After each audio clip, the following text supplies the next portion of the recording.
आगे फांसी देले हमें भी सुख पाइबो। पुरी मशाणीचंडी मंदिर निकट में नरसिंह ओरफ कुना बेहरा को विभत्स हत्या कराई। ए घटना रे पुलिस 2 जन को अटक रखी। 2 जन मध्य जड़े नाबालक थिबा सिटी डीएसपी को सूचना देछंती। मृत कुना बेहरा हेउछंती मशाणीचंडी परिचालना समितिर संपादक। गतकाली विलंबित रात्रि में कुना बेहरा शोइथिबा बेले घरे पसी लिपुन दास और कार्तिक बेहरा तार किछि सहयोगी कुना को मारणास्त्र रे हत्या करिसेंती। घर कांथरे चढ़ी भितर को पशि ताकू लंका गुंड पकाई मारणास्त्र रे हत्या करिसेंती। बैड तोला को नहीं हत्या कराइथिबा सिटी डीएसपी प्रशांत साहू कहते। सेबळे दीर्घ वर्ष धरी नरसिंह ओरफ मृतक कुना बेहरार स्त्री और परिवार सह संपर्क नथिला बोली मृतकंक परिवार पक्षरु अभियोग कराइछि। एही हत्या पछरे नरसिंहर स्त्री और सासुर हाथ रही बोली अभियोग होइछि।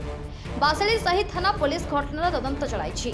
एथि जा पारिपार्श्विक अवस्था देखिछु आमे साड़ी 5टा चापड़ एठी पड़ी तेणु निश्चय एक अधिक लोकंर संपृक्ति एथरे अछि। कारण तो आमे से कथा कहि परिबुनी किंतु पुलिस को कहवा मुताबिक जे तांकर 4-5 दिन पूर्व कौन गोटे नड़िया तोला को जेहेतु से मो भाई मशाणीचंडी कमिटीर सेक्रेटरी अच्छी तेणु मशाणीचंडी बगीचा भितर नड़िया चोरी करूला ता बापा विष्णु दास सी चोरी करार ये अवस्था देखिकी साथी जाकि द्वारा झगड़ा कौन टी से शत्रुता को लेकिन मुझे अनुमान करुँच। आगे आम देखिलु जे लंका गुंड पड़ी सी शोई अवसर सब तार मांडी फैन सब गड़ी पड़ी आउ से खंडक पूरा छिनभिन होती सी छिनभिन होती आई कांड करके मारी आगे फांसी देले हमें भी सुख पाइबो।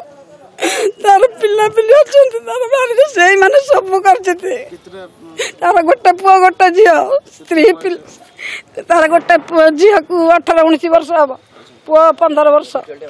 वर्तमान तांकर परिजोग तांकर एफआईआर से माने दउचंती। एफआईआर को आधार करी हमें तदंत करू व्यापक भाव में तापर हमें डिटेल्स जना पड़ो।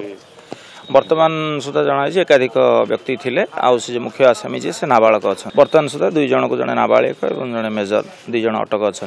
तदंत जारी रही तदंत किसी हला परे एफआईआर मिलला परे हम आपन डिटेल्स दे परिबो। वर्तमान किसी धारु अस्त्र चापड़ और काती जब्त कराई जोटा काली हत्यारे व्यवहार होइतला तदंत चालू रही। पुरी रंजित मिश्र रिपोर्ट ईबीसी ओडिया।